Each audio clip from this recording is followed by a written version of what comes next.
Allez-vous? Je m'appelle Nick Shell, and this is my comment tree. When you leave a comment on my YouTube videos, there's a good chance it's going to show up right here.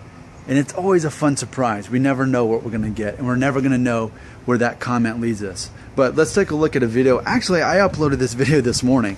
Robert, who's been following me for a while, helping me out a while, actually, at this point, helped me understand a lot about hair loss that I didn't understand before, especially on the things that I value.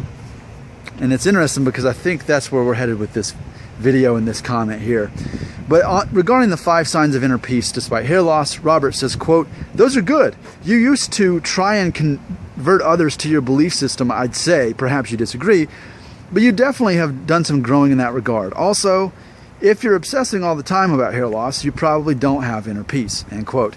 And the thing is, I actually 100% agree with what Robert just said. I agree with him that I used to try to convert others to how I believed. I used to. But as I grew in emotional intelligence, I grew in my confidence in what I believed, and knowing that actually what I've learned is the easiest way to convince anyone of anything is to be open-minded that you may not be right about what you believe yourself. I know that almost doesn't make sense.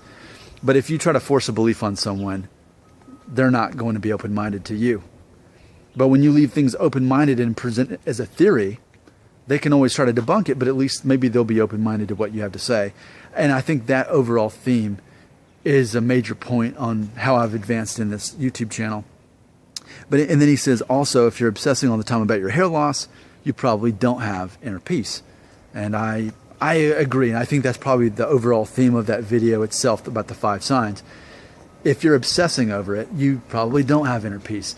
And it's funny because I can always tell who's new to this channel because they'll put a comment on there saying, "Man, Nick, you're obsessed with hair loss. You need to get over it." And those are people who are just simply new to the channel. They don't understand the business perspective of it, that I make videos according to what people keep watching. And so, you know, I'm a host. People keep watching the videos. I actually say, and I care about you, please know that, but I would actually say if anybody's obsessed, it's you for coming back to my videos 3 times a day about hair loss. But I'm just joking. I don't know if you're obsessed or not, and it doesn't matter to me. But here's where I want to take this. As we're talking about values and we're talking about hair loss, here's what I was thinking about. I was thinking about death. I was thinking about what a major thing death is. Like, that's one of the biggest things there is death. And yet we all know we're going to die. We all know that it's going to abruptly end at some point. And now that we've made it several decades without dying, it's easy to take it for granted. And while we know we're going to die at some point, we don't worry about it. Really, we don't think about it. We don't dwell on it. We definitely don't obsess over it. Even though that's one of the biggest things there is, death, we've found a way to where it doesn't bother us anymore. But here's what I want to challenge you with. And I don't know the answer to this, but I want us to collectively try to figure this out. Is it possible that we actually place more value on hair loss than we do death? That we actually worry more about losing our hair than losing our own life? Because let me just put this in perspective again. Death. So not only do you no longer have your life, but also you're thrusted into whatever else is out there, you know. And we've all got different belief systems. I know that for a fact, and I celebrate the fact. I celebrate the fact that we come from different religions, different backgrounds, different ethnicities, different countries, different belief systems. I value that, and I love that, and I celebrate that. As we've got over 970 subscribers now, I love that. I'm so glad we're not all the same.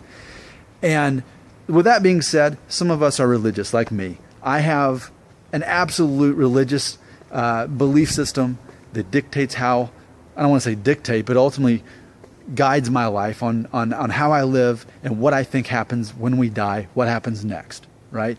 Others will say, you know what? I'm not a religious person. I believe you just try to be a good person, and then when we die, and that's the end of it. But either way, it's a belief system. It's faith, because we can't know for sure. I can't tell you as a religious person that what I believe is absolutely totally going to happen. That's why it's faith. It's something I can't prove to you, just like you can't prove to me. And we're not trying to prove each other what happens. We can't know. That's the whole point of it. That's the big mystery of death. We can't know. So that's a pretty big deal. It's a pretty big deal because, you know, if we're accountable to what we've done wrong in our life and what we've done wrong in our life to Supreme Being, Judge, God, whatever you believe, then we're going to answer to that the moment we die. But if you don't believe it, you don't believe it. But still, though, my point is this. My point is you had to sort that out in your mind. And you live every day with whatever belief system you have, and it gives you enough direction to not freak out about it. My guess is that you're not worrying about death. My guess is that you haven't subscribed to even one YouTuber that talks about death every single day and what happens when we die and our anxieties about it. I'm sure those YouTubers exist, but I'm confident to believe that none of you subscribe to a channel like that. Here's what my theory is. My theory that I want you to tell me what you think. My theory is that we place more value on hair loss than we do death. Death is a much more serious thing. It really is.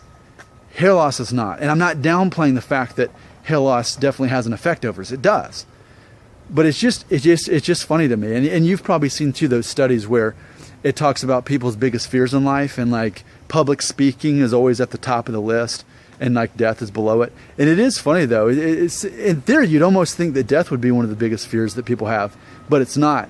But I think for this niche or niche, however I pronounce it, for this group of people, for us almost 1,000 subscribers in this video series here, I think for us, if we had our own chart of our biggest fears, I think hair loss would probably be in that top 10, wouldn't it? If not higher. And wouldn't it be above death? So I'm going to go ahead and end this video by handing the mic to you, by asking you to share your opinion based on your perspective, based on your life and your belief system. Would you agree? Here's the theory. I'm proposing that in general, because I speak in generalities, because that lends itself to theories, and theories are fun for me to discuss. I don't talk about facts as much as I do theories. But would you agree with the theory that a lot of us fear hair loss more than we do death? What do you think about that subject? What do you think about that statement? That we fear hair loss more than we fear death. From a practical point of view, we should fear death more than we should fear hair loss, but we don't. I think our values, I think that's our values. I think we value hair loss more over loss of our own life. That's what I think, but help me understand if there's any merit to that by leaving a comment and voting, because this may lend itself to more conversations about this. And I like to grow as a person. I like to grow as a group, which we are, the Brotherhood of the Hair Loss. And this all starts with one simple comment, or two. That's from another tree, but you know what I'm saying. All right, get to work, leave me that comment, and let's see if there's anything more to explore. But I think if I'm right about this theory, then we've all just learned something about ourselves that maybe we hadn't thought of before, as far as our values go. Inner peace, values, hair loss. That's what I'm about. That's what this channel is about. Those kind of things. You're not going to get that stuff on other hair loss channels. Especially not from someone that's a little bit kind of annoying, big brother bossy, a little bit too confident character like Nick Shell. Right? Pretty sure of that.